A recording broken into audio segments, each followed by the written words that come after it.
Xəzər rayon məhkəməsində əzafvermədə təqsirləndirilən Əşrəf İmanzadənin işi üzrə hökm elan edilib. Məlumata görə hakim Ramilə Xəzrinin sədrliyi ilə keçirilən prosesdə o 2 il 2 ay müddətinə azadlıqdan məhrum edilib. Məhkəmə materiallarına əsasən Əşrəf İmanzadə 20, 22 və 31 may 2025-ci il tarixlərində Bakı şəhəri Xəzər rayonunda aşkar surətdə hamilə olan həyat yoldaşına qarşı dəfələrlə zorakı hərəkətlər törədib. İttihama görə 20 mayda təqsirləndirilən şəxs həyat yoldaşının onun icazəsi olmadan qapını açaraq xalasını evə buraxmasını cüzi səbəb kimi bəhanə edib, qəsdən qisas almaq və cəzalandırmaq məqsədi ilə zərər çəkmiş şəxsi söyüb təhqir edib. Daha sonra istintaqla dəqiq müəyyən edilməsi mümkün olmayan dəmir materialdan olan qapı açarını mətbəxdə qaz sobasının üzərində qızdıraraq zərər çəkmiş şəxsin qışqırıq səsini eşidilməməsi üçün əlləri ilə ağzını tutub. Həmin qızdırılmış açarla onun sağ əlinin üst nahiyələrini qəsdən yandırıb. Nəticədə qadına fiziki ağrı və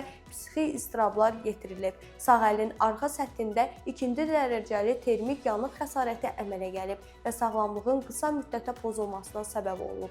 22 və 31 may tarixlərində isə evin atəmiz saxlamasını bəhanə edən təqsirləndirilən şəxs zərər çəkmişi yumruq və təpi ilə döyüb. Gözaltı, bazu və dodaq nahiyələrində qançırlar əmələ gəlib. Məhkəmə bu hərəkətləri xüsusi amansızlıqla, qeyri-insani və qəddar üsullarla əzabvermə kimi qiymətləndirib. Əşrəf İmanzadə məhkəmədə özünü qismən təqsirli bilib və törətdiyi əməlləri etiraf edib.